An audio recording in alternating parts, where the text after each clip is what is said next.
La llovizna caía desde la mañana, empapando los techos del salón de fiestas El Paraíso, en el corazón de Palermo. Dentro, los candelabros de cristal brillaban con una luz cálida y fastuosa. La música, una versión instrumental y moderna de un tango de Piazzolla, fluía suavemente por el ambiente. Todos sonreían, todos celebraban, hasta que un sutil olor metálico golpeó las fosas nasales y el primer grito desgarró el aire. La pantalla gigante, que debía proyectar los dulces recuerdos de la pareja, de repente mostró algo para lo que nadie estaba preparado. Un segundo después, las copas de cristal comenzaron a caer.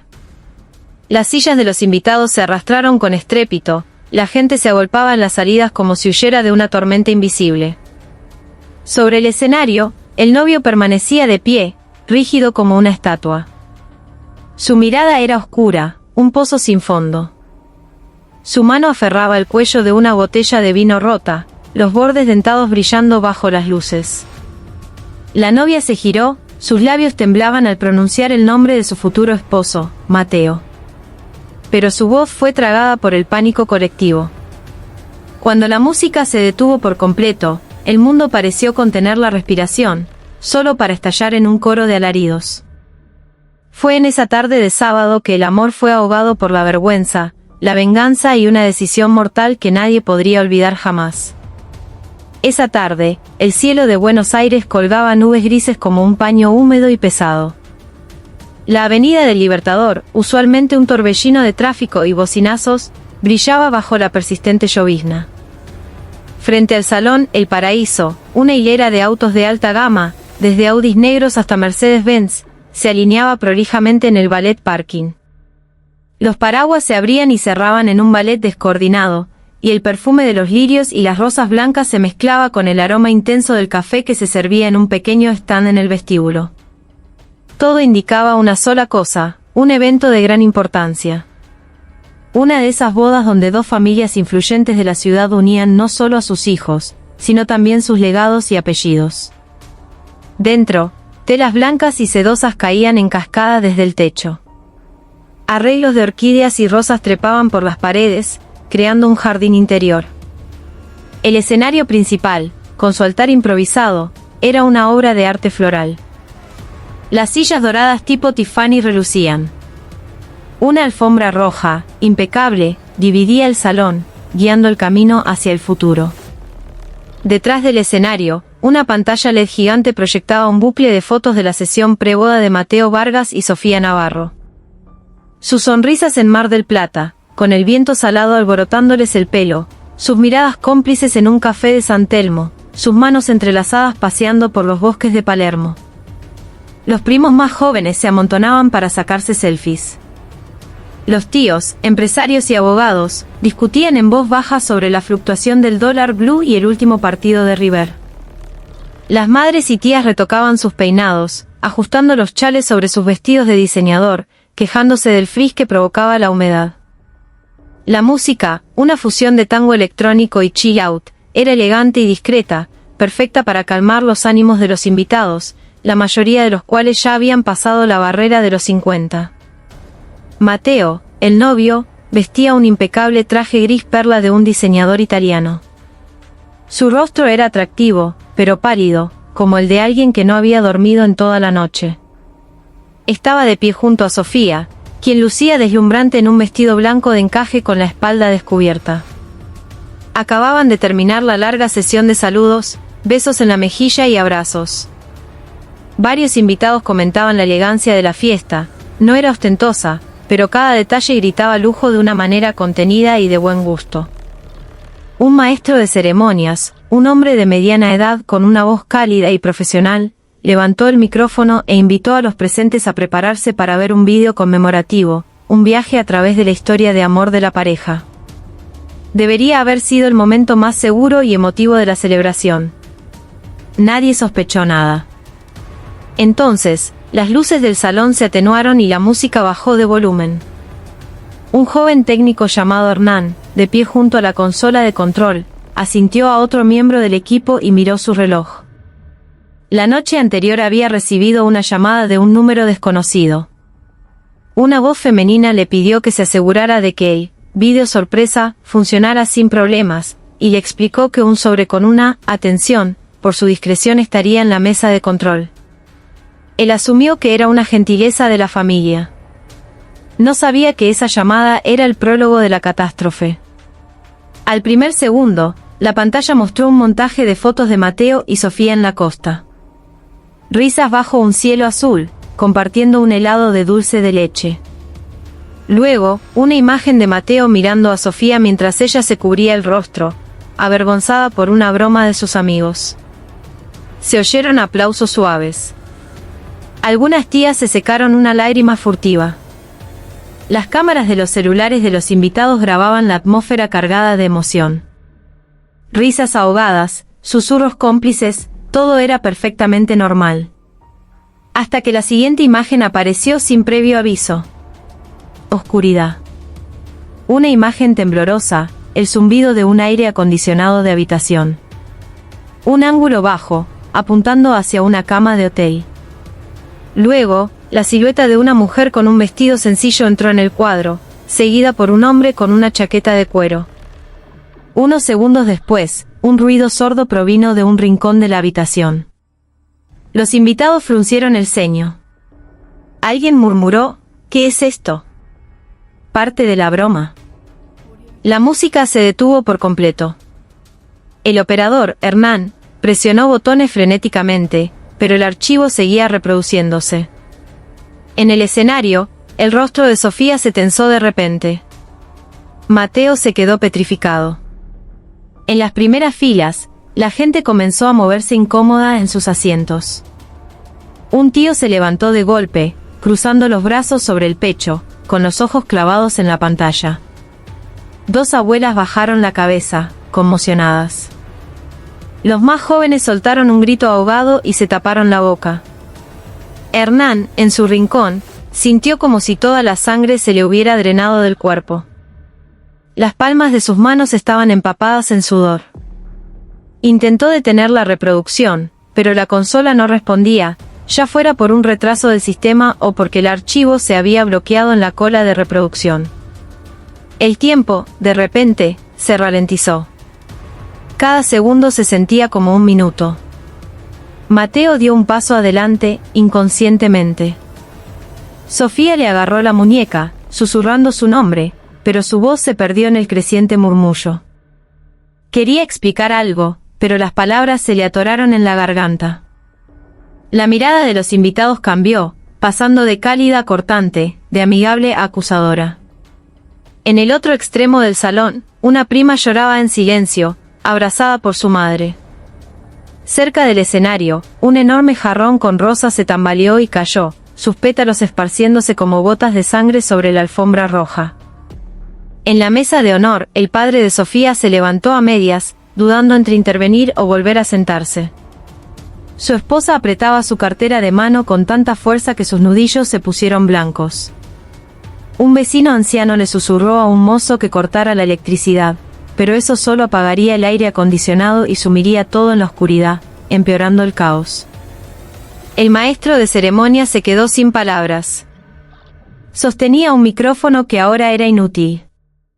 Las cámaras de los celulares, que antes grababan la felicidad, ahora giraban hacia el escenario, documentando el desastre. Las manos temblaban, pero no dejaban de grabar. Mateo miró fijamente la pantalla, que todavía vomitaba esas imágenes que nunca debieron ser de consumo público. Sus ojos se oscurecieron. Una vena palpitaba en su sien. El mundo a su alrededor se desvaneció. Solo quedaba el resplandor cegador del LED y el zumbido siseante de los altavoces. Agarró una botella de Malbec de una mesita auxiliar. El corcho ya había sido retirado durante el brindis anterior. Su mano giró, y el cuello de la botella se estrelló contra el borde de la mesa. El cristal se quebró con un sonido agudo y seco. En ese instante, algunos invitados gritaron su nombre, rogándole que se detuviera. Sofía retrocedió un paso, el borde de su vestido de novia barriendo la alfombra.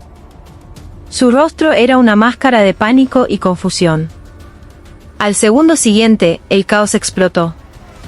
Sillas cayeron, copas se hicieron añicos. Varias personas intentaron sujetar a Mateo, pero fue demasiado tarde.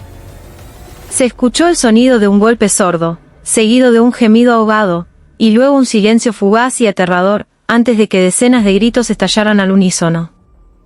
Hernán finalmente logró presionar el botón de apagado de emergencia. La pantalla se volvió negra. La música murió del todo. Pero ya no servía de nada. Un invitado salió corriendo, gritando por seguridad. Otros encendieron las linternas de sus celulares, apuntando con más brillo, sin saber si para ayudar o por puro shock. En cuestión de segundos, el salón de fiestas pasó de ser un lugar de promesas sagradas a la escena de un crimen. Las flores de los centros de mesa caían como una lluvia silenciosa sobre el suelo resbaladizo. Algunas mujeres se apoyaban contra las paredes, incapaces de mirar. Un hombre mayor comenzó a rezar el Padre Nuestro en voz baja, su voz temblaba en el vestíbulo. La recepcionista llamaba al 911, sus palabras entrecortadas por el pánico. El personal de seguridad del edificio bajó parcialmente las persianas para evitar que los curiosos se agolparan en el exterior. Pero la noticia ya se había filtrado, a través de los celulares y el boca a boca. Las sirenas se acercaban desde el sur, cortando el aire húmedo de la tarde. Un equipo de la policía de la ciudad entró primero, con sus chalecos oscuros. Le siguió el equipo de la división homicidios. Órdenes breves y concisas volaron por el aire: aseguren el escenario, despejen una vía de evacuación, retengan a todos los invitados dentro hasta que se dé la orden. El comisario inspector Jorge Valdés, que acababa de llegar, lanzó una mirada rápida al escenario y luego ordenó cerrar el perímetro y desviar el tráfico de la avenida. Las luces azules y rojas de los patrulleros se reflejaban en los charcos de la lluvia, creando una escena que parecía sacada de una película, demasiado real para ser cierta. El subcomisario Damián Ferrer se abrió paso entre la multitud. Su voz era firme pero tranquilizadora, pidiendo a los testigos clave que se apartaran del centro del pánico. Le pidió a una mujer histérica que se sentara y respirara hondo mientras otros oficiales extendían la cinta amarilla de «no pasar». En un rincón, Mateo estaba sentado en el suelo, con la mirada perdida. Su mano derecha todavía sostenía el cuello roto de la botella. La izquierda temblaba sin control. Nadie se atrevía a acercarse, excepto dos oficiales que lo llamaban suavemente por su nombre. Él giró la cabeza, como alguien que acaba de despertar de una pesadilla, y dejó el trozo de vidrio en el suelo sin ofrecer resistencia. Sobre el escenario, los restos de la fiesta dejaban una huella que no sería fácil de borrar: cintas blancas salpicadas, la alfombra roja húmeda, un ramo de rosas con los tallos rotos.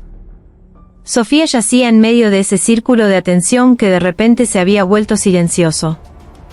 Una invitada, que era enfermera, le tomó el pulso rápidamente y negó con la cabeza, con los ojos llenos de lágrimas. Un oficial extendió una sábana blanca para cubrirla. Los cuerpos de los invitados se inclinaron, y un murmullo de oraciones flotó entre los sollozos. No había palabras para describir la frontera entre el antes y el después de ese momento. Hernán, el técnico, se quedó mirando la consola, que seguía encendida. La pantalla LED se había apagado sola.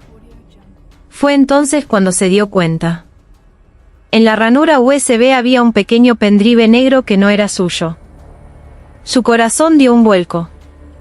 Quería gritar que algo había estado mal desde la noche anterior. Sobre la llamada telefónica, sobre el sobre con dinero que le habían dejado en la consola. Pero la lengua se le había pegado al paladar. Solo pudo levantar una mano temblorosa y señalar el dispositivo cuando el subcomisario Ferrer se acercó. Afuera, la llovizna se convirtió en una lluvia más densa. La gente se agrupaba bajo los toldos, susurrando sobre lo que acababa de ocurrir, sobre cómo una fiesta de ensueño podía convertirse en una pesadilla por una sola proyección en una pantalla. Algunos acusaban, otros defendían, otros simplemente se rendían al silencio. Dentro, la policía comenzaba a reconstruir la cronología inicial, y en medio del aroma a flores marchitas, una pregunta flotaba pesadamente en el aire: ¿quién había encendido la primera chispa? La noche anterior a la boda, el cielo de Buenos Aires estaba encapotado y sin estrellas. El aire era húmedo y pesado, como presagiando que algo oscuro esperaba al acecho. En la casa de la familia Vargas, en un barrio residencial de Belgrano, reinaba un ambiente de ajetreo festivo. La familia extendida preparaba los últimos detalles. Las tías cocinaban, los primos acomodaban mesas adicionales en el jardín. En medio de esa alegre conmoción, Mateo Vargas estaba sentado solo en el living, mirando la pantalla en blanco de su laptop. El reloj marcaba las 9:47 de la noche. El sonido de una notificación de correo electrónico rompió el silencio. Una dirección extraña apareció en su bandeja de entrada. La verdad siempre sale a la luz @gmail.com. El asunto del correo era escueto: mira esto antes de que sea demasiado tarde. Mateo dudó unos segundos, con el dedo suspendido sobre el mouse. Pensó que era spam, tal vez una felicitación de mal gusto de algún amigo. Pero una curiosidad sombría, mezclada con una inquietud indefinida, lo impulsó a abrir el mensaje. Dentro, solo había una frase: ¿todavía querés casarte con esta mujer después de saber quién es en realidad? Y debajo, un archivo de vídeo adjunto de tamaño pequeño. Mateo tragó saliva. Abrió el archivo. El sonido de un aire acondicionado. Una cámara temblorosa grababa el rincón de una habitación de hotel que reconoció, un hotel en el centro, donde Sofía se había alojado durante un viaje de trabajo el mes anterior. En el vídeo, aparecía Sofía, junto a otro hombre. No había un diálogo claro, ninguna prueba irrefutable de algo, pero era suficiente para que la sangre de Mateo se helara en sus venas. Su corazón latía desbocado. Reprodujo el vídeo 1, 2, 10 veces. Cada segundo se sentía como un cuchillo hurgando en su pecho. No puede ser, murmuró. No es ella. Imposible.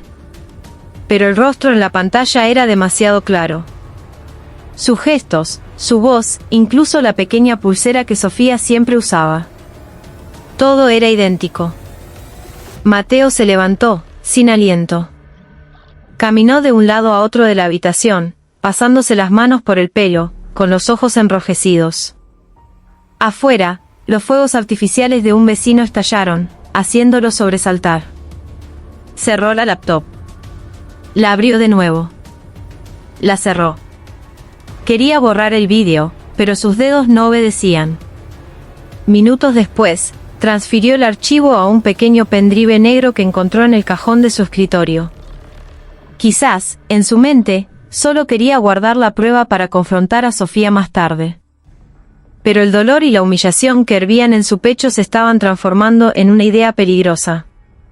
Miró una foto de la preboda que colgaba en la pared. En ella, él y Sofía sonreían, felices, en la orilla del mar. Sintió que algo se rompía dentro de él. Las risas que llegaban desde el jardín, la música de la cocina, todo sonaba lejano, como si proviniera de otro mundo. Pasada la medianoche, Mateo salió de su casa sin decir una palabra. Caminó por las calles silenciosas de Belgrano, hacia el sur. El cielo tenía un color gris oscuro. Las luces de la calle se reflejaban en los charcos. Se detuvo frente a un cibercafé 24 horas llamado Nesone. Dentro, un joven empleado miraba una película en una pantalla pequeña. «Che, ¿está abierto?», preguntó Mateo con voz plana. «Sí, pasa. Está tranquilo esta noche». Mateo se sentó en la cabina más alejada. Encendió la computadora e insertó el pendrive. La pantalla mostró una carpeta vacía, excepto por un archivo de vídeo. Escribió algo en la barra de búsqueda, como editar un vídeo rápido. No entendía realmente qué quería hacer. Después de unos minutos, cerró todas las pestañas y se quedó mirando el archivo. Luego, escribió un mensaje corto en un bloc de notas: «Mañana, todos sabrán quién sos en realidad». Pero no lo envió. Solo miró esas palabras durante un largo rato antes de borrarlas. La cabeza le pesaba, sus pensamientos eran un torbellino de amor, ira y traición. Salió del cibercafé casi al amanecer, con el rostro pálido. Mientras tanto, en otro lugar, Sofía Navarro no podía dormir. Estaba de pie en el balcón de su departamento en Palermo, observando las luces de la ciudad parpadeando a lo lejos. Su celular había vibrado varias veces, pero los mensajes de Mateo seguían sin respuesta. Sabía que su prometido estaba inquieto desde hacía 2 días, pero no sabía por qué. Sofía se miró en el reflejo de la ventana. Tenía el rostro cansado. Mañana todo habrá terminado, se dijo a sí misma. Comenzaré una nueva vida. Pero una sombra de culpa le oprimía el pecho, el recuerdo de Lucas Acosta, el hombre que había amado antes de conocer a Mateo. Se arrepentía de su último encuentro con Lucas unos días antes. Un encuentro que ella pensó que era solo una despedida, pero que se había convertido en un boomerang que lo destruiría todo.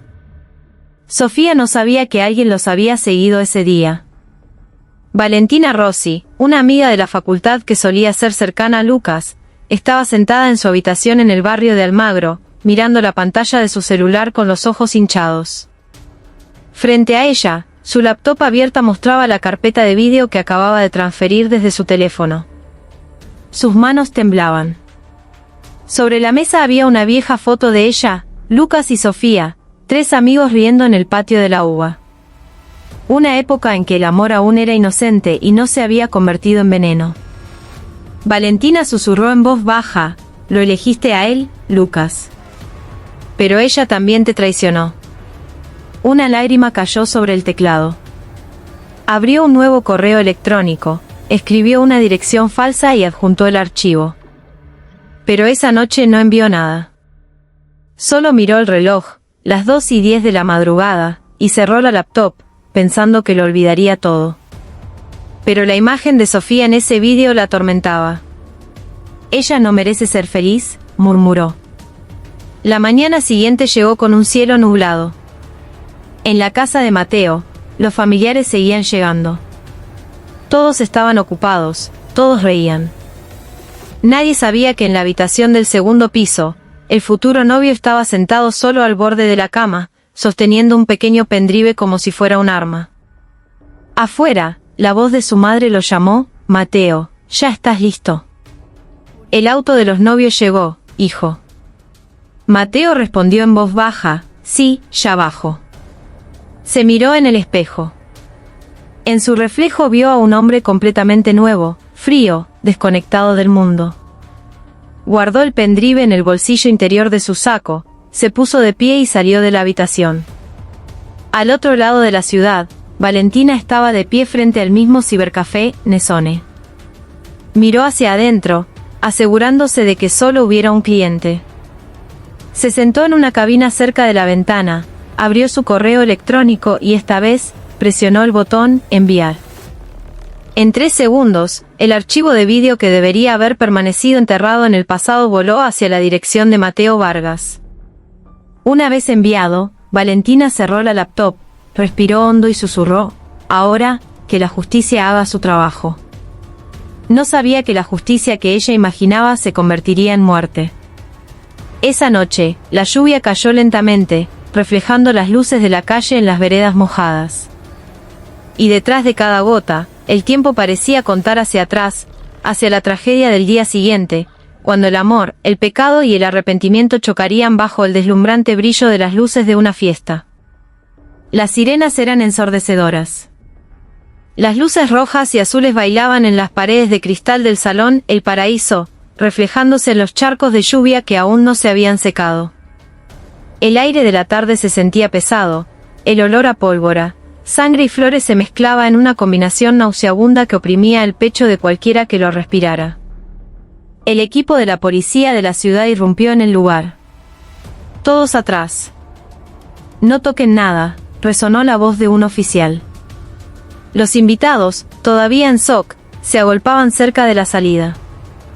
Algunos lloraban, otros simplemente miraban al vacío, hacia el escenario donde un mantel blanco estaba manchado de un rojo oscuro. El comisario inspector Jorge Valdés fue el último en llegar. Su rostro era duro, mojado por la lluvia. En cuanto puso un pie en el salón, supo que no se trataba de una simple pelea de novios. Era un asesinato en medio de una fiesta. algo que haría temblar a toda la ciudad durante semanas. Protejan el área del escenario. Que nadie se acerque, ordenó rápidamente. El subcomisario Damián Ferrer, un detective joven, ágil y meticuloso, dirigió a un pequeño equipo hacia el escenario. Vio a Mateo Vargas sentado en el suelo, con el rostro inexpresivo y las manos aún temblorosas. Frente a él, su traje claro estaba manchado de rojo. En su mano, el cuello roto de la botella brillaba bajo las luces LED. «Deje el arma, señor Vargas». No hubo resistencia. El hombre solo miró al frente y luego dejó el trozo de vidrio en el suelo, lentamente. Yo la maté», murmuró sin emoción. Su voz era tan baja que apenas se oyó. Ferrer hizo una seña. 2 oficiales le pusieron las esposas con cuidado y se llevaron a Mateo lejos de la multitud. No hubo gritos ni protestas. Todo parecía transcurrir en una pesadilla demasiado real. Mientras tanto, los paramédicos se inclinaban sobre el cuerpo de Sofía Navarro. Su vestido blanco ahora estaba empapado, teñido de carmesí, ya no brillaba.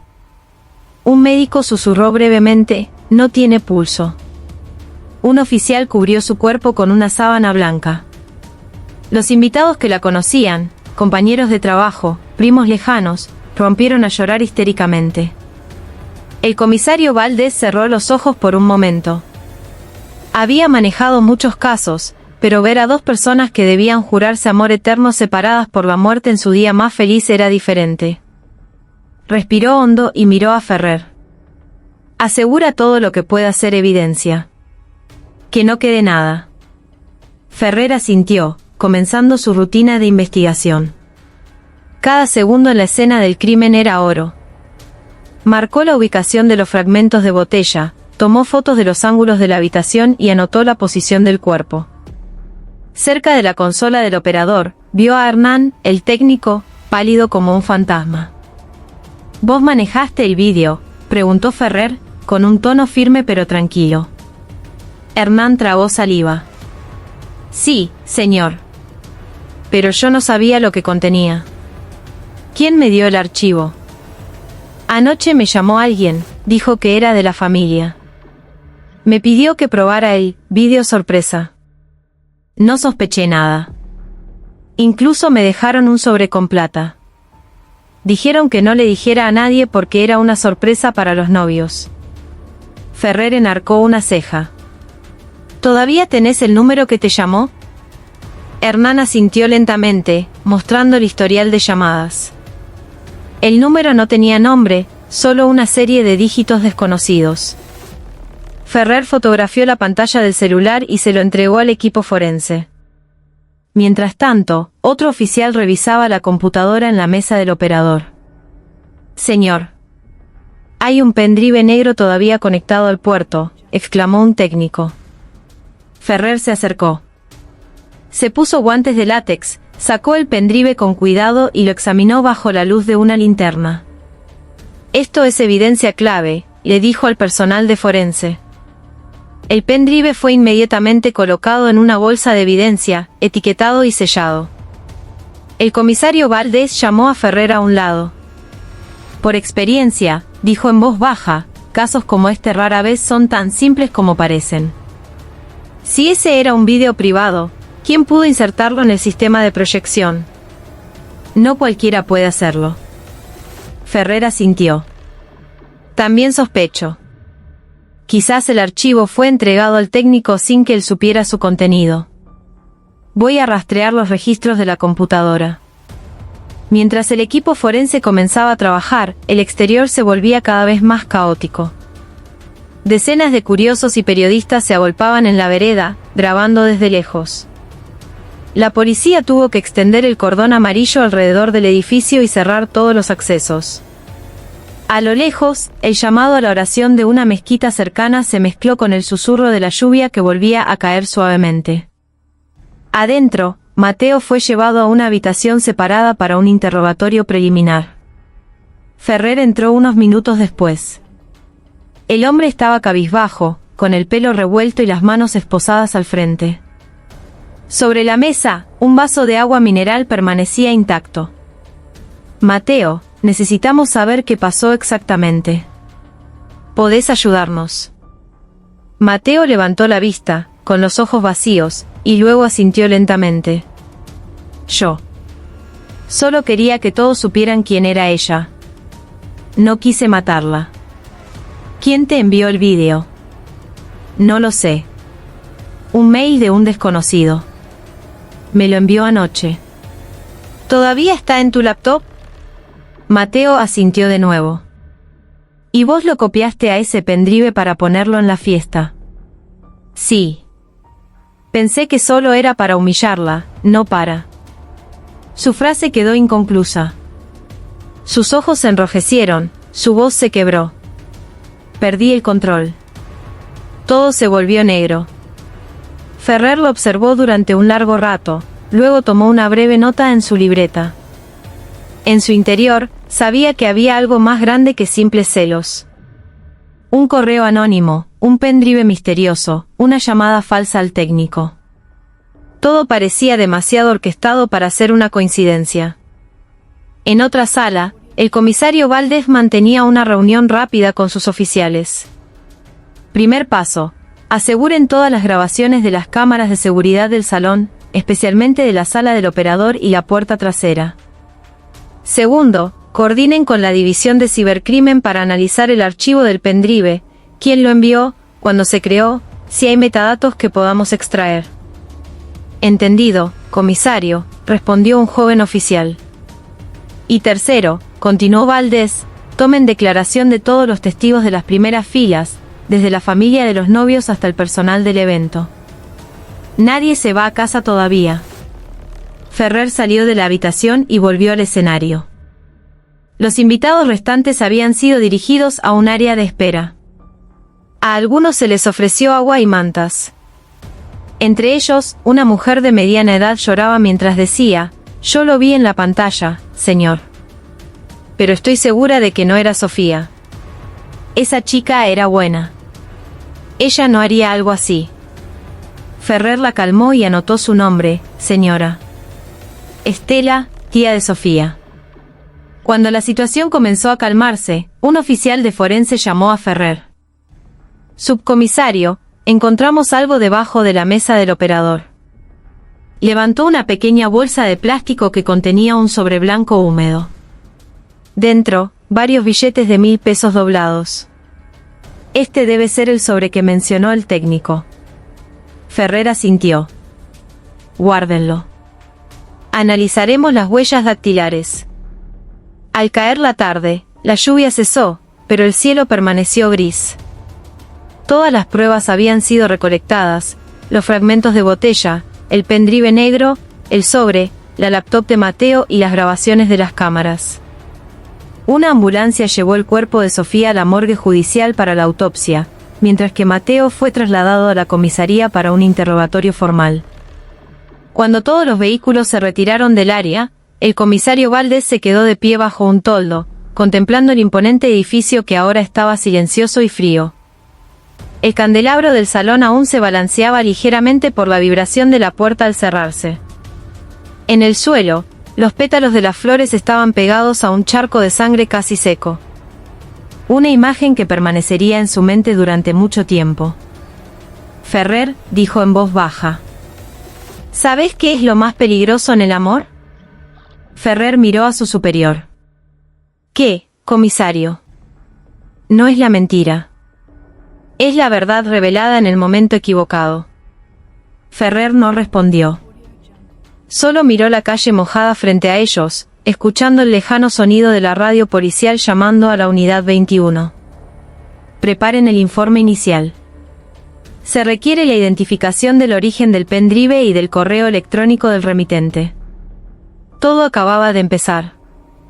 En algún lugar, alguien miraba la pantalla de su celular, leyendo el titular de un portal de noticias local: tragedia en una boda de la alta sociedad, novia asesinada en plena recepción. Esa persona apagó la pantalla, sus labios se movieron lentamente, en un gesto a medio camino entre el arrepentimiento y la satisfacción. La lluvia comenzó a caer de nuevo, ocultando su rostro. La noche cayó rápidamente sobre Buenos Aires. El salón El Paraíso había sido precintado. La cinta amarilla de la policía se extendía por todas las puertas. En la sala de forense digital de la comisaría, el subcomisario Damián Ferrer miraba la pantalla de una computadora que ahora mostraba el contenido del pendrive negro. Solo un archivo dentro, un vídeo MP4 de 1 minuto y 58 segundos. No hay cortes, ni signos de edición, dijo el técnico digital. Los metadatos indican que este archivo fue grabado 3 días antes del incidente. Las coordenadas GPS apuntan a una ubicación en el centro de la ciudad de Buenos Aires. Ferrer tecleó rápidamente. Entonces el vídeo es auténtico. La pregunta es, ¿quién lo grabó? El comisario inspector Jorge Valdés estaba de pie detrás de él, con los brazos cruzados. Rastrea también quién manipuló este archivo por última vez.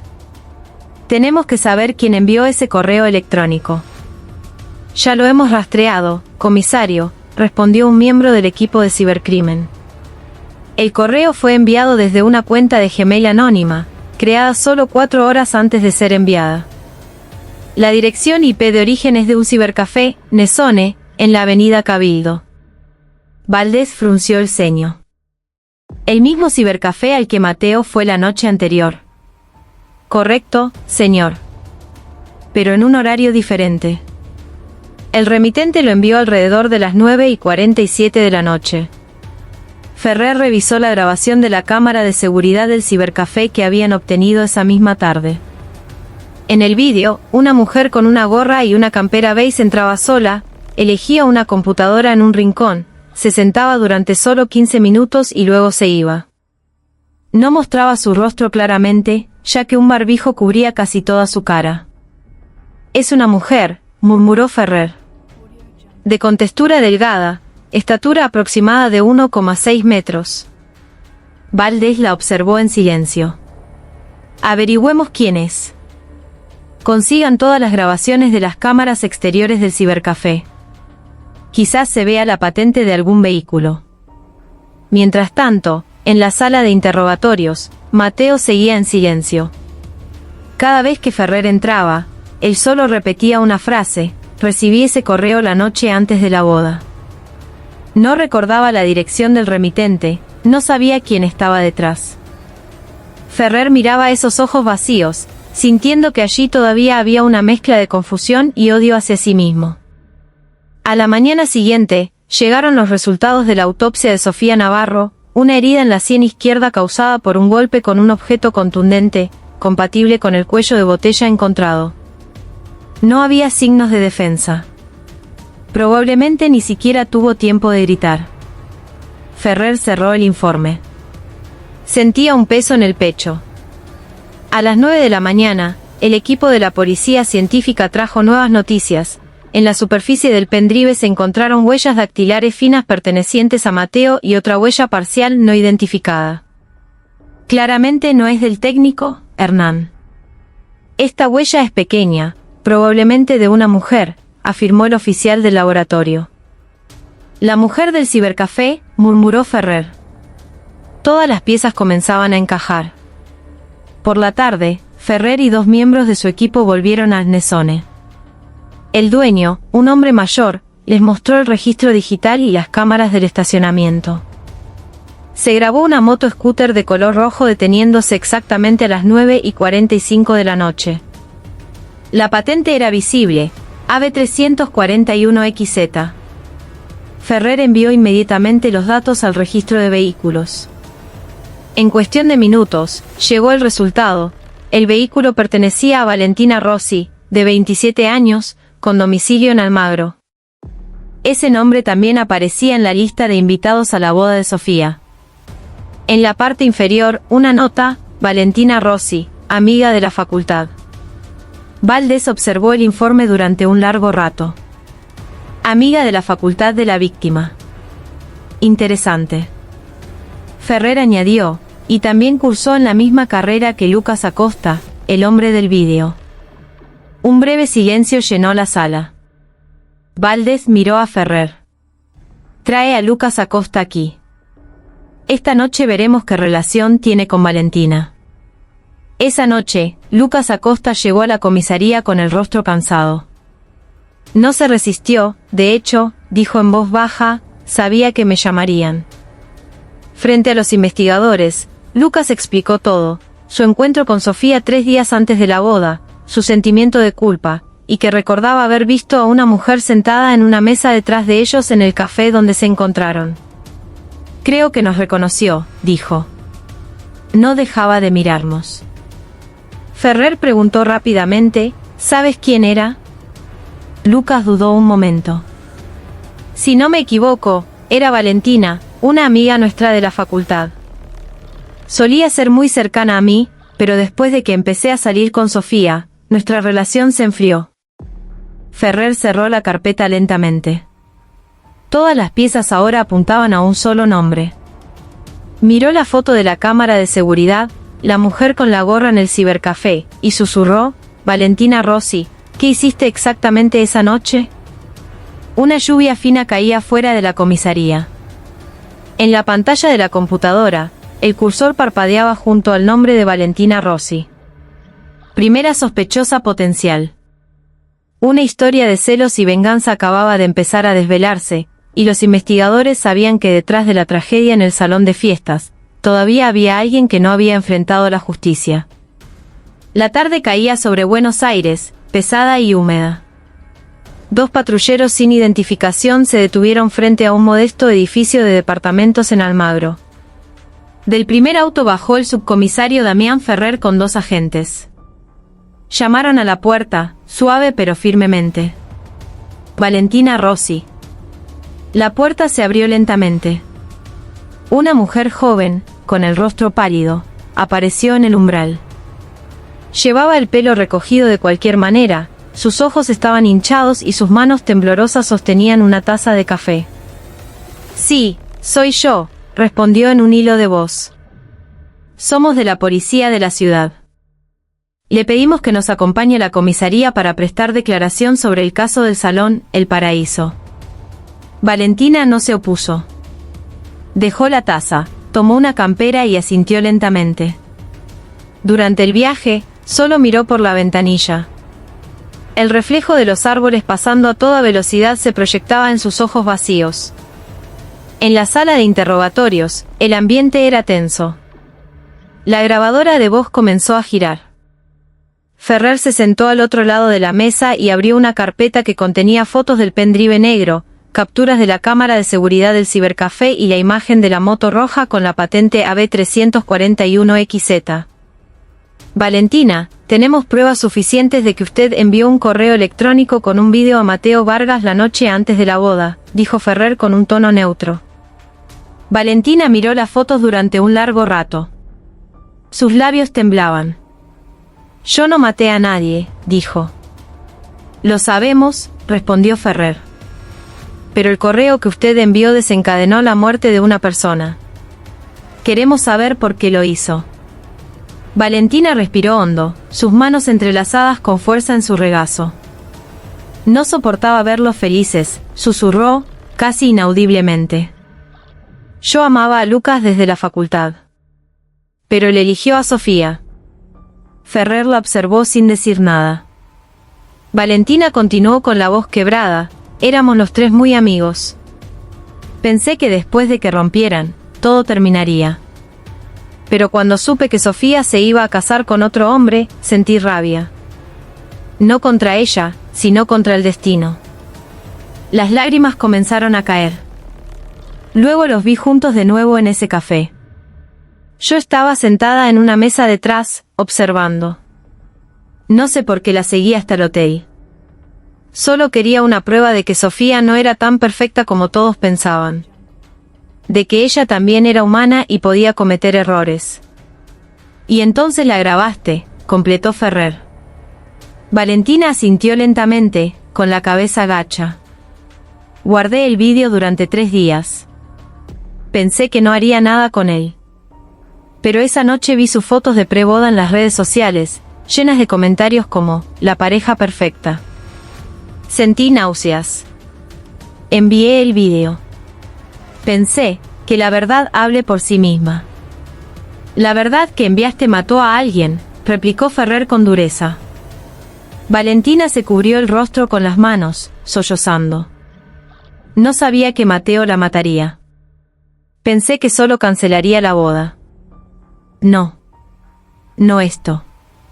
Ferrer la miró durante un largo rato. ¿Por qué lo enviaste desde un cibercafé? ¿Por qué no desde tu casa? Tenía miedo de que me rastrearan, respondió con sinceridad. Creé una cuenta nueva, lo envié desde allí y luego borré todo.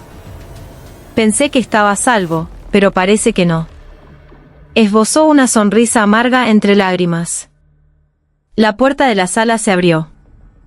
El comisario inspector Jorge Valdés entró con paso tranquilo. Señorita Rossi, dijo con voz profunda. Usted quizás no apuñaló a nadie, pero encendió el fuego, y ese fuego consumió 3 vidas. Valentina levantó la vista lentamente, las lágrimas aún corrían por sus mejillas. Lo sé, señor. Cada noche escucho la voz de Sofía gritando en mi cabeza. No puedo dormir. Estoy arrepentida. Entonces ayúdenos, dijo Valdés con firmeza. ¿Alguien más sabía de ese vídeo además de usted? Valentina negó con la cabeza rápidamente. Nadie. Solo yo. Pero, dudó un momento, hay algo extraño. La llamada telefónica al técnico del salón, Hernán. Esa no fui yo. Yo nunca llamé a nadie para que pusieran el vídeo. Ni siquiera sabía a qué hora se proyectaría. Ferrer miró a Valdés. Intercambiaron una mirada rápida. ¿Había alguien más detrás de todo esto? Alguien que conocía el contenido del vídeo, conocía el horario de la fiesta y se aseguró de que el vídeo apareciera en la pantalla. Valdés cerró la carpeta lentamente. Averiguaremos quién está detrás de esa llamada. Valentina bajó la cabeza, sus hombros temblaban. Cuando un oficial la escoltó fuera de la sala, sus pasos eran vacilantes. La sombra de su cuerpo en la pared parecía larga y delgada, como un pecado que no desaparecería aunque hubiera confesado. Afuera, la noche comenzaba a caer. Las luces de la calle se encendían, proyectando un resplandor naranja en las ventanas de la comisaría. Y entre esas luces, Ferrer supo que el misterio no había terminado. Todavía había otra sombra, escondida detrás del telón, esperando su momento para ser revelada. La lluvia volvió a caer esa noche. En la comisaría, la luz de la sala de investigación seguía encendida, aunque el reloj se acercaba a la medianoche. El subcomisario Damián Ferrer estaba sentado frente a la computadora, revisando el registro de llamadas del celular de Hernán, el técnico del salón. El número desconocido aparecía una sola vez, a las 9:23 de la noche, 2 días antes de la tragedia. Sin nombre, sin mensajes. Pero en la grabación de la conversación, recuperada del servidor de la compañía telefónica, se oía una voz de mujer, tranquila pero firme. Hola, Hernán. Por favor, asegúrate de que mañana el vídeo sorpresa de los novios se pueda reproducir.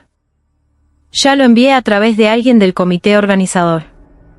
No te olvides de probarlo a las 9 de la mañana. Es una sorpresa de la familia. Ferrer se quedó mirando la pantalla. La voz no coincidía con la de Valentina. El tono era más maduro, calmado y medido. No había nerviosismo ni emoción. La reprodujo varias veces y luego miró al comisario Valdés, que estaba de pie detrás de él. No es Valentina, comisario. Estoy seguro. No tiene ese acento. Es alguien que conocía los detalles del evento y tenía acceso a la organización. Valdés asintió. Averigua quiénes de la familia tuvieron contacto con el equipo técnico. Esa misma noche, el equipo de investigación interrogó a 2 organizadores del evento. Una de ellas, una mujer llamada Maya, la coordinadora, recordó algo. Ah, sí. Alguien me contactó esa noche. Dijo que era de parte de la familia de Sofía y pidió una copia del archivo de vídeo para revisarlo. Pensé que era normal, así que se lo di en un pendrive nuevo que trajo un mensajero. ¿Un mensajero?, preguntó Ferrer rápidamente. Sí. Un chico joven, de unos 20 años, con barbijo y gorra. Dijo que era personal de la familia. No sospeché nada. Ferrer miró a Valdés. Podría ser la misma persona que llamó a Hernán. Valdés añadió, entonces, alguien se aseguró deliberadamente de que el vídeo apareciera sin involucrar a Valentina directamente. A la mañana siguiente, el equipo de forense digital examinó los metadatos de la llamada. El resultado, el número estaba registrado a nombre de Carla Jiménez, una empleada de una empresa de organización de eventos que había trabajado con la familia de Sofía en el pasado. El número estuvo activo solo 2 días y luego fue desactivado. Ferrer y su equipo rastrearon inmediatamente la última dirección conocida de Carla en el partido de Avellaneda. Era una casa pequeña, con la puerta cerrada con llave. Un vecino dijo que se había ido hacía 2 días. Dijo que se iba de la ciudad. Pero la mañana después de la noticia de la tragedia, la vi tirar algo en el contenedor de basura grande de la esquina. Los oficiales revisaron el contenedor. Dentro, encontraron los restos de una tarjeta SIM rota, un barbijo y el recibo de compra de un pendrive de la misma marca que el encontrado en el salón. Ferrer miró los objetos. Un escalofrío le recorrió la espalda. Intentó borrar sus huellas, murmuró. ¿Pero por qué lo hizo? ¿Bajo las órdenes de quién? Por la tarde, llegó el informe de antecedentes. Carla Jiménez, 32 años, ex empleada de marketing de una empresa de eventos que había sido rechazada para organizar la boda de Sofía. 2 meses antes, fue despedida por supuesta negligencia y había publicado un estado en sus redes sociales. Algunos se casan sobre el sufrimiento de otros. Que Dios les quite las máscaras. Ferrer leyó la publicación con la mandíbula apretada. Así que esto es una venganza personal. Valdés añadió, quizás, pero su método es demasiado prolijo para ser solo una venganza impulsiva. Sabía a quién contactar, el momento exacto e incluso conocía el contenido del vídeo. ¿De dónde? Ferrer miró el tablero de pruebas en la pared. Las fotos de Valentina, Sofía, Lucas y ahora Carla. Una línea roja conectaba a los 4 como una telaraña. Quizás lo supo por Valentina, dijo lentamente. Podrían haberse conocido en las redes sociales. Valentina publicó algo. Carla lo vio y luego actuó. Valdés asintió levemente.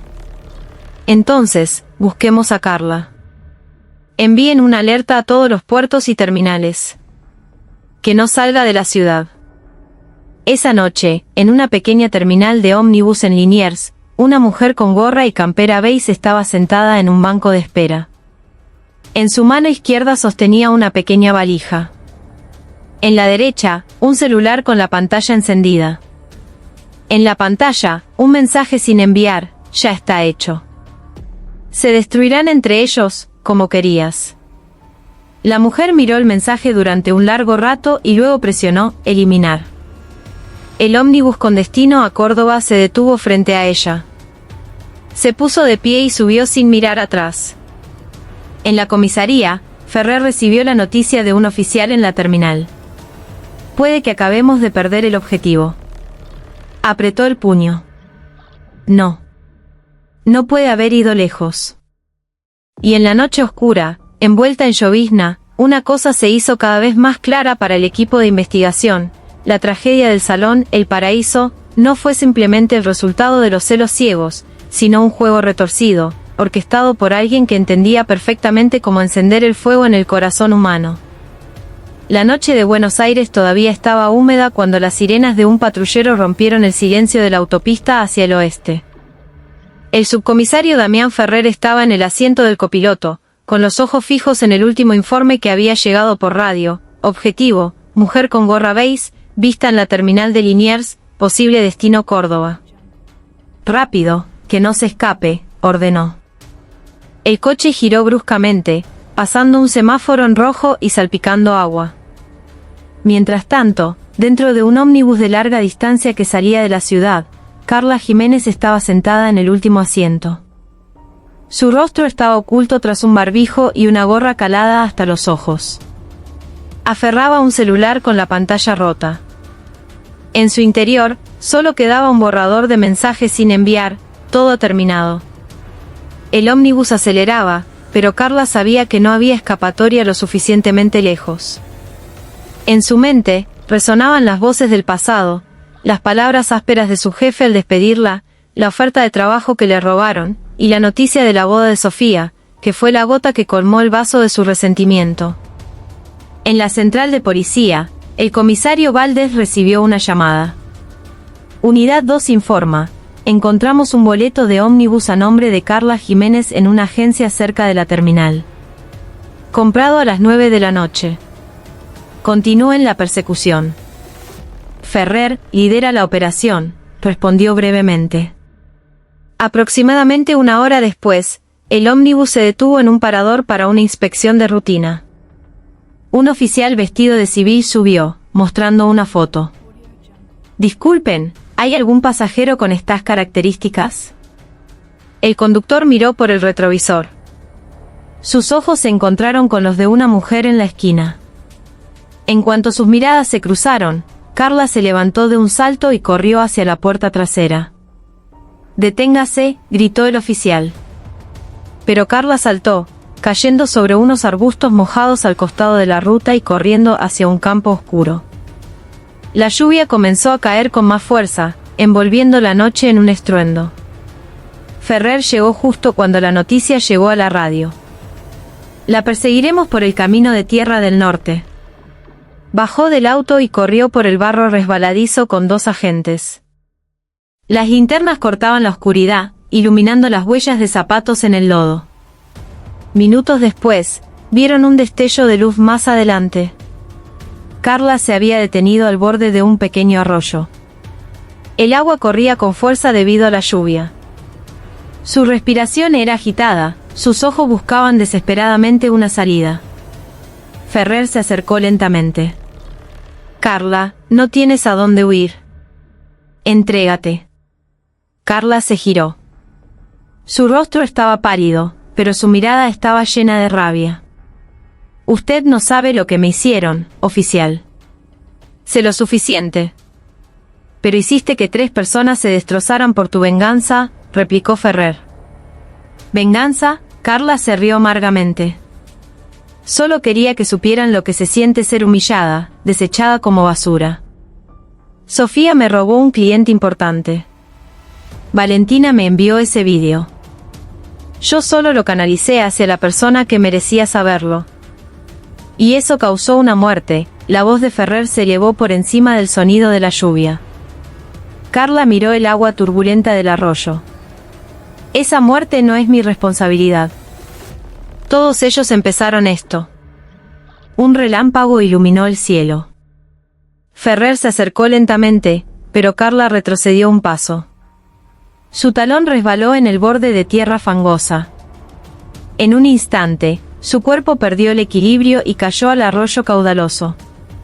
«Carla», Ferrer se lanzó instintivamente, pero la corriente era demasiado fuerte. 2 oficiales corrieron a buscar una soga, pero la mujer ya había sido arrastrada por el agua. Solo su gorra quedó enganchada en una rama cerca de la orilla. La lluvia arreciaba. Ferrer se quedó quieto, con la respiración entrecortada. Miró la corriente oscura que se llevaba consigo un secreto que quizás nunca sería respondido por completo. Unas horas después, el cuerpo de Carla fue encontrado a 2 kilómetros del lugar de la caída. En el bolsillo de su campera, la policía encontró el celular roto y un trozo de papel mojado que decía: «No me arrepiento». El mundo solo estaba equilibrando el dolor. En la comisaría, el comisario Valdés miró el informe final con el rostro sombrío. Ella no fue la asesina, pero fue la instigadora. Sin ella, la tragedia nunca habría ocurrido. Ferrer asintió lentamente. A veces, la venganza no necesita un cuchillo. Solo un mensaje y una persona herida. Esa noche, la lluvia cesó. Pero en la sala de investigación, el silencio se sentía como el eco de un pecado que aún no se había extinguido por completo. 3 días después de que se encontrara el cuerpo de Carla Jiménez, el cielo de Buenos Aires volvió a estar despejado. Pero en la sede de la policía de la ciudad, el ambiente seguía siendo sombrío. El subcomisario Damián Ferrer estaba sentado en la sala de archivos, mirando la gruesa pila de expedientes frente a él. En la portada se leía, Caso Salón El Paraíso, completo. El comisario Valdés entró sin hacer ruido, con 2 tazas de café negro. El caso ha sido cerrado por la fiscalía, dijo sin rodeos. Valentina Rossi será juzgada el próximo mes. Y Mateo, se detuvo, corrigiendo su frase, Mateo Vargas ha sido formalmente acusado de homicidio. Ferrer asintió. Y Carla fue declarada muerta por accidente. Pero el informe forense es claro, no hay signos de que intentara salvarse. Eligió saltar. Ferrer miró por la ventana. El sol de la tarde se filtraba a través de las persianas, reflejándose en la mesa de metal. 3 mujeres. Una muerta en el altar. Una atrapada en la cárcel. Una que eligió ahogarse. Pero todas por la misma cosa, el amor convertido en venganza. Valdés sorbió su café. El amor, sí. A menudo más peligroso que una bala. Unas horas después, Ferrer se dirigió a la zona de detención para ver a Valentina Rossi. Estaba sentada detrás de las rejas, con el rostro pálido pero tranquilo. Llevaba el pelo corto y sus ojos estaban vacíos. ¿Cómo estás?, preguntó Ferrer en voz baja. Valentina miró al frente, sin expresión. Cada noche tengo pesadillas. A veces Sofía sonríe, a veces me mira con sangre en la cara. No sé qué es real. ¿Sabes que Carla está muerta? Valentina asintió lentamente. Me lo dijo el abogado. Ella fue la que contactó al técnico, ¿verdad? Usó el vídeo que le enviaste para destruirlos a ambos. Pero al final, ella también se destruyó. Valentina guardó silencio durante un largo rato. Creí que sabía lo que era perder. Pero resulta que recién lo estoy aprendiendo ahora. Se miró las manos. Quisiera pedir perdón. Pero ya no queda nadie para escucharlo. Ferrer la miró con una mezcla de ira y lástima. Lo único que puedes hacer ahora es ser honesta en el juicio y contigo misma. Al menos deja que la verdad cierre esta herida. Valentina sonrió débilmente. La verdad. Cada uno tiene su propia versión, subcomisario. Pero si pudiera elegir, me gustaría retroceder en el tiempo hasta el día antes de encender la cámara de mi celular. Ferrer la dejó sin decir una palabra. Sus pasos resonaron en el pasillo. Sabía que no había victoria en este caso. Solo personas que se hirieron mutuamente hasta que no quedó nada. Esa noche, en su oficina, miró el tablero del caso que aún colgaba. La foto de Sofía con su vestido blanco, Mateo con el rostro sombrío, Valentina en la sala de interrogatorios y el retrato de Carla del archivo forense. 4 rostros, 4 caminos hacia la ruina. El comisario Valdés entró con el informe final. La Junta Interna cerrará el expediente la próxima semana. Los medios ya dejaron de hablar del tema. Pero quiero una última cosa. Ferrer, escribe tu conclusión personal. ¿Mi conclusión? Ferrer levantó una ceja. Sí. No un informe técnico. Quiero tu opinión como ser humano. Ferrer miró fijamente el teclado y luego escribió lentamente en una hoja en blanco. Este caso no trata sobre un asesinato, sino sobre cómo los seres humanos pierden el control de sus corazones. Un vídeo, un clic. Fue suficiente para encender un fuego que quemó toda cordura. No hay un verdadero culpable, no hay una víctima pura. Solo personas que amaron demasiado, odiaron demasiado y no supieron cuándo detenerse. Dejó el bolígrafo y cerró la carpeta. Afuera, el viento de la noche soplaba las hojas en el patio de la comisaría. Valdés estaba en el umbral, mirando a su subordinado. Sabes, Ferrer, cada vez que manejo un caso como este, me doy cuenta de una cosa. los humanos pueden perdonar a un asesino, pero es difícil perdonar la traición. Ferrer asintió lentamente. Y cuando eso sucede, no hay ley que pueda ser más rápida que la ira. Ambos se quedaron en silencio. Afuera, la noche cayó lentamente, tragándose los últimos vestigios de luz. Y en el salón, el paraíso, ahora vacío, las flores que una vez adornaron el altar todavía dejaban un leve y persistente aroma, el rastro de un amor que se convirtió en una herida eterna. Esa mañana, el cielo de Buenos Aires estaba ligeramente nublado.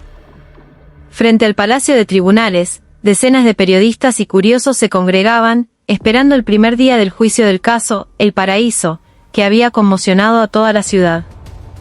La policía montaba guardia en cada esquina, asegurando que no hubiera desorden. Dentro de la sala del tribunal, el aire era denso. Los asientos del público estaban llenos. En el banquillo de los acusados, Mateo Vargas estaba sentado en silencio, con las manos esposadas. Su rostro estaba demacrado, sus ojos hundidos. Un uniforme de prisión gris había reemplazado el traje de novio blanco que una vez usó. No muy lejos, Valentina Rossi también estaba sentada, cabizbaja, vestida con sencillez y sin maquillaje. El tribunal entró en la sala. El sonido del martillo de madera resonó con fuerza. Se declara abierta la sesión del caso número 420/24 contra los acusados Mateo Vargas y Valentina Rossi. El fiscal se puso de pie y leyó la acusación. Su voz era fuerte, pero sin emoción. Que el 25 de octubre de 2023, el acusado Mateo Vargas agredió intencionalmente hasta causar la muerte de la víctima Sofía Navarro en su propia boda. Que dicho acto fue impulsado por la ira tras recibir un vídeo enviado por la acusada Valentina Rossi. Cada palabra era como un golpe en el pecho de Mateo. Bajó la cabeza, apretando los puños sobre la mesa. Detrás, algunos invitados que conocían a la familia de la víctima derramaban lágrimas. Cuando llegó el turno de la defensa, el abogado de Mateo se levantó. Mi cliente no es un asesino a sangre fría, su señoría. Es una víctima de la manipulación, de la mentira y de la venganza de otros. Perdió el control porque fue devastado por la humillación pública. El juez principal miró a Mateo. ¿Es cierto que recibió ese vídeo la noche antes de la boda? Mateo asintió lentamente. Sí, su señoría. ¿Y fue usted quien lo reprodujo en el evento? Sí. Pero no quise matarla. Solo quería que sintiera la misma vergüenza que yo. La voz de Mateo se quebró al final de la frase. La sala quedó en silencio por unos segundos. Luego, fue el turno de Valentina de ser llamada al estrado. Caminó lentamente, con la cabeza gacha. Sus manos temblaban al sostener el micrófono. Fui yo quien envió el correo, dijo con voz ahogada. Fui yo quien provocó ese odio. Pero no sabía que todo terminaría así. El fiscal la miró fijamente. ¿Por qué lo hizo? Valentina se secó una lágrima. Porque fui una estúpida. Porque no podía aceptar la realidad de que la persona que amaba era feliz con otra. Algunas personas en la sala bajaron la cabeza. Esa simple frase atravesó las barreras morales. Porque cualquiera conocía el dolor de la pérdida. El juicio continuó durante horas. Se presentaron las pruebas forenses, las grabaciones de las cámaras de seguridad y las declaraciones de los testigos. Cuando se mostró el pendrive negro, la tensión en la sala volvió a crecer. Hacia la tarde, el juez golpeó el martillo por última vez. Tras considerar todas las pruebas y testimonios, el tribunal declara al acusado Mateo Vargas culpable de homicidio bajo emoción violenta. Se le condena a 20 años de prisión. La acusada Valentina Rossi es declarada culpable de difusión de material íntimo que resultó en un perjuicio mental y social grave. Se le condena a 7 años de prisión. Un sollozo colectivo estalló en la sala. Mateo simplemente cerró los ojos, sus labios se movían como si rezara. Valentina lloraba desconsoladamente, sus hombros se sacudían violentamente. Antes de ser escoltado fuera, Mateo miró a la familia de Sofía, sentada en la primera fila. No pido perdón, dijo en voz baja. Pero quiero que sepan que lo lamento. El padre de Sofía no respondió. Simplemente se puso de pie, inclinó la cabeza y salió de la sala. Valentina también se giró para mirar a Mateo mientras lo llevaban a los vehículos de traslado. Sus miradas se encontraron por un instante, dos personas que habían perdido, dos almas que no podían volver al pasado. No hubo palabras, solo una mirada llena de arrepentimiento. Fuera del edificio, el cielo volvía a lloviznar. Los periodistas corrían para tomar fotos.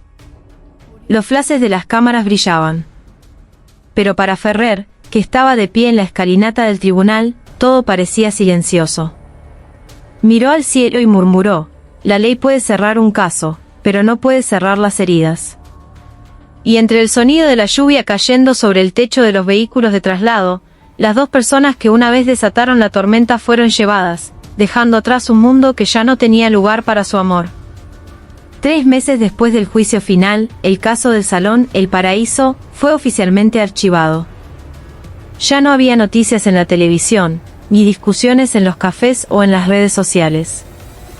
Pero para el subcomisario Damián Ferrer, la sombra de esa tragedia seguía pegada a su mente como una mancha. Esa noche, estaba sentado solo en su oficina, mirando el expediente del caso, que ya empezaba a acumular polvo. Afuera llovía lentamente. Cada gota en la ventana le recordaba el día en que Mateo golpeó a Sofía, los gritos de pánico de los invitados y el rostro destrozado de Valentina al escuchar el veredicto. Encendió la lámpara de su escritorio y reabrió la última nota de su informe personal, la que nunca había entregado. Nadie es verdaderamente malvado en esta historia. Solo son personas que perdieron la guerra contra sus propios corazones. Ferrer cerró la carpeta y se puso de pie. Tomó su saco y salió, caminando por las calles hasta llegar al Salón El Paraíso. El edificio de bodas, ahora vacío, estaba en venta porque sus dueños no podían soportar la mala reputación. Las luces exteriores estaban apagadas, solo el gran cartel con el nombre seguía en pie, ligeramente inclinado. Ferrer entró en el salón que una vez estuvo lleno de risas. El suelo, antes brillante, ahora estaba cubierto de polvo. En el rincón del escenario, la mancha de sangre desvaída todavía era apenas visible bajo la luz de la luna. Se quedó allí un largo rato. En su imaginación, era como si volviera a ver a Sofía sonriendo con su vestido blanco, escuchando la música nupcial, y de repente, los gritos reemplazando la melodía. Todo esto podría haberse evitado, murmuró. Si tan solo uno de ellos se hubiera detenido a pensar sin emoción. El sonido de unos pasos lo hizo girar. Un hombre de mediana edad estaba en la puerta. Era el señor Navarro, el padre de Sofía. Su rostro parecía más viejo que la última vez que Ferrer lo vio en el tribunal. Señor Navarro, no sabía que venía por aquí, dijo Ferrer. El hombre asintió débilmente. Vengo todos los meses. Limpio un poco, enciendo una vela. Quizás sea solo la costumbre tonta de un padre. No es tonto, señor. Quizás sea su manera de hacer las paces. Se sentaron en un banco de la primera fila. El sonido de la lluvia en el techo resonaba suavemente. En ese momento, los odiaba a todos, dijo el señor Navarro en voz baja. Odiaba a Mateo, odiaba a Valentina, incluso me odiaba a mí mismo por no poder proteger a mi hija. Pero con el tiempo, me di cuenta de que el odio no revive a nadie. Ferrer lo miró en silencio. Fui a la prisión hace 2 semanas, continuó Navarro. Vi a Mateo. Estaba delgado, pero sus ojos estaban tranquilos. No se defendió, solo dijo, gracias por venir, señor. Sé que no merezco su perdón. Y en ese momento, no sé por qué, ya no pude sentir rabia. Un largo silencio envolvió el salón. La pequeña vela en la mano de Navarro parpadeó con el viento. Si todos supieran lo que se siente perdonar, dijo en voz baja, quizás este mundo no tendría tantas tragedias. Ferrer bajó la cabeza.